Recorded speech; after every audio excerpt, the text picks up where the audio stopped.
안녕하세요. 12월 3일 목요일 한절 한끼 시작하겠습니다. 오늘은 다니엘 8장 1절부터 14절까지 말씀을 보겠는데요. 다니엘이 첫 번째 환상을 본 후 두 번째 환상을 을레강변에서 보게 됩니다. 을레강변 하니까 우리나라 어느 충청도 지역 이름처럼 친숙하게 느껴지는데요. 오늘 환상은 그렇게 친숙한 내용은 아닙니다. 두 번째 환상은 숫양과 숫염소에 관한 이야기인데요. 먼저 메대와 바사를 상징하는 숫양이 매우 강해서 서쪽, 북쪽, 남쪽 여기저기로 들이받고 다니는데 아무도 당할 자가 없고 자기 좋을 대로 행하며 다닙니다. 그런데 갑자기 서쪽에서 숫염소가 등장합니다. 헬라, 그리스를 말하는데요. 이 숫염소는 발이 땅에 닿지 않을 정도로 빠른 속도로 영토를 확장해 나갑니다. 온 세상을 누비고 다니면서 아무도 당할 자가 없다던 그 숫양도 공격해서 뿔을 부러뜨리고 짓밟아 버립니다. 그리고 이제 숫염소를 자세히 살펴보니까 작은 뿔 하나가 나서 남쪽과 동쪽으로 뻗어나가는데 영화로운 땅을 향해 심히 커져갑니다. 급기야 하늘 군대만큼 커져서 스스로 높아지더니 하나님을 대적하기에 이르고 하나님의 성소를 헐어버리고 매일 드리던 제사를 폐하고 진리를 땅에 던져버리고 자기 뜻대로 행하며 형통해 갑니다. 오늘 한절 말씀 13절과 14절입니다. 내가 들은즉 한 거룩한 이가 말하더니 다른 거룩한 이가 그 말하는 이에게 묻되 환상에 나타난 바 매일 드리는 제사와 망하게 하는 죄악에 대한 일과 성소와 백성이 내준 바 되며 짓밟힐 일이 어느 때까지 이를꼬 하매 그가 내게 이르되 2300 주야까지니 그때에 성소가 정결하게 되리라 하였느니라. 아멘.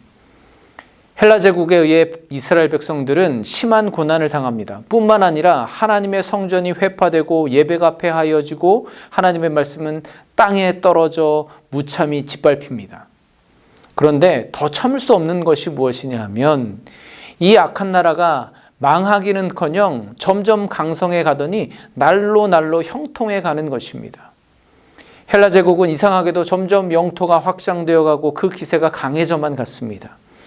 이런 상황 속에서 한 천사가 말합니다. 어느 때까지 이를꼬? 도대체 언제까지 계속된단 말인가 하며 탄식하고 있습니다. 성도들이 고통당하는 모습이 얼마나 안타까웠으면 그것을 보고 있던 천사가 이 고통이 도대체 언제까지 계속되어야 한단 말인가 탄식하고 있는 것이죠. 그런데요, 여러분, 이 천사의 탄식은 이 교회와 성도를 핍박하는 나라가 망할 것인가 그렇지 않은가 하는 문제가 아닙니다. 천사는 당연히 하나님께서 그 나라를, 그 악한 세력을 심판하실 때가 올 것을 확신하고 있습니다. 문제는 무엇인가 하면 그때가 언제인가입니다. 우리가 신앙생활하는데 많은 문제를 겪게 됩니다. 내가 예수 믿는다는 이유로 당하는 어려움들은 믿음으로 감당할 수 있습니다. 그런데 우리가 참기 힘든 건 하나님을 대적하고 주의 말씀과 교회를 모독하며 악행을 일삼는 그들이 오히려 더 승승장구하고 세상에서는 더 대접을 받으며 형통하게 사는 모습, 그 꼴을 봐주기가 너무나 힘든 겁니다. 사실 그것 때문에 우리의 믿음까지도 흔들리는 경우가 많이 있습니다. 또 힘들고 안타까운 것은 무엇이냐면 정말 한결같이 신실하게 믿음을 지키며 그렇게 살아가고 있는 분이 있는데 하는 일마다 안 되고 경제적으로도 늘 쪼들리고 가족들은 늘 겉돌고 또 사고만 치고 다니고 그런 어려움들이 어쩜 그리도 끊이지 않고 계속 생기게 되는지 그런 상황을 지켜보고 있노라면 얼마나 안타까운지 모릅니다. 이런 상황을 바라보면서 도대체 언제까지입니까? 라는 오늘 이 천사의 탄식이 우리의 입에서도 터져 나올 수 있는 것이죠. 그런데 이에 또 다른 천사가 대답합니다. 2300 주야까지니 그때의 성소가 정결하게 되리라 하였느니라. 하나님을 대적하고 성도를 핍박하는 악한 권세가 영원할 것 같지만 분명히 그 끝이 있다는 것입니다. 그리고 그 이후에는 우리를 회복시키시고 영원한 평안을 허락하실 줄 믿으시기 바랍니다. 그런데요, 저는 질문이 하나 생겼습니다. 무엇이냐 하면 그렇게 끝이 있을 거라면 하나님께서 진작에 끝장내버리시면 되는데 왜 그 악인들의 형통을 허용하시는가 하는 것입니다. 왜 하나님은 우리 주변에 그런 사람과 악한 상황들, 그런 어려운 상황들을 정리해 주시지 않고 이렇게도 우리가 고통당하는 모습을 그저 방치해 두시는가, 지켜보시기만 하는가라는 질문입니다. 다니엘 시대나 초대교회 시대나 지금 우리 시대나 어떤 세상 권세, 어떤 나라와 인간은 하늘에 닿을 듯이 스스로 높아지고 또 자기 뜻대로 행하며 아주 형통하게 잘 살아갑니다. 그들은 시작부터가 다릅니다. 우리 옛말에 개천에서 용난다라는 말이 있는데 그건 지금 현실에서는 별로 적용되지 않는 그저 옛말에 불과합니다. 어쩌면 요즘 아이들에게는 이해가 되지 않는 속담입니다.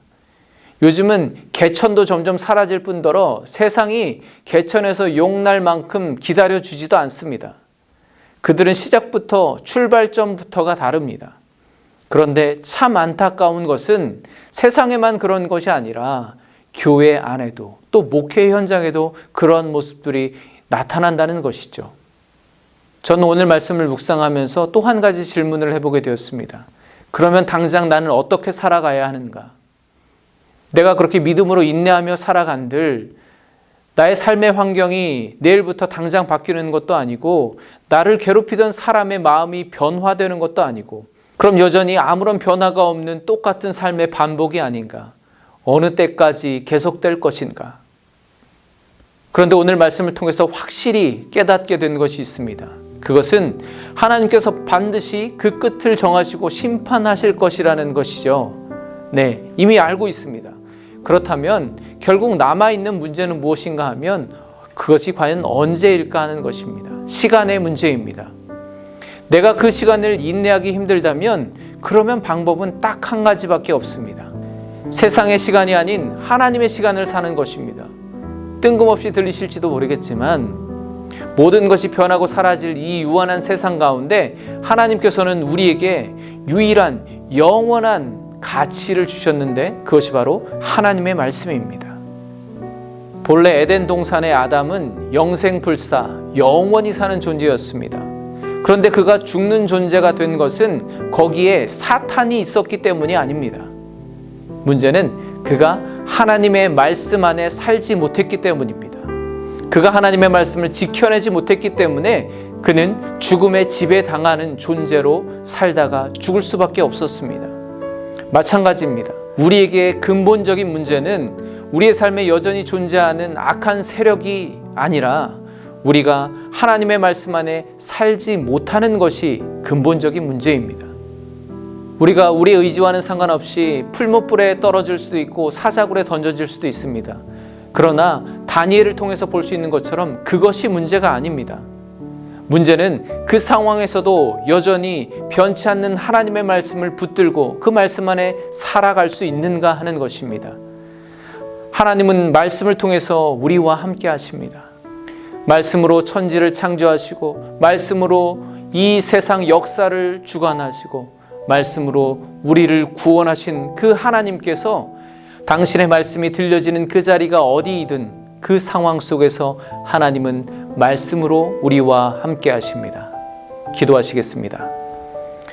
하나님 아버지, 스스로를 높이며 하나님을 대적하고 우리를 핍박하는 세상의 권세가 여전히 있습니다. 나의 믿음을 흔드는 문제가 여전히 살아 있습니다. 그러나 그 모든 것에는 끝이 있고 하나님의 심판이 있다는 것을 확신하게 하여 주시옵소서. 이제는 우리가 영원하신 하나님의 말씀 안에 살아가고 있는지를 돌아보아 그 말씀에서 떨어지지 않도록 도와주시옵소서. 특별히 오늘 수능을 치르는 자녀들과 부모들에게 성령 하나님 함께하여 주시옵소서. 예수 그리스도의 이름으로 기도합니다. 아멘. 오늘 여러분에게 주시는 하나님의 말씀 안에서 승리하시고 영원한 하나님의 나라를 사시길 간절히 축복합니다. 내일 금요일 아침에 다시 찾아뵙겠습니다. 감사합니다.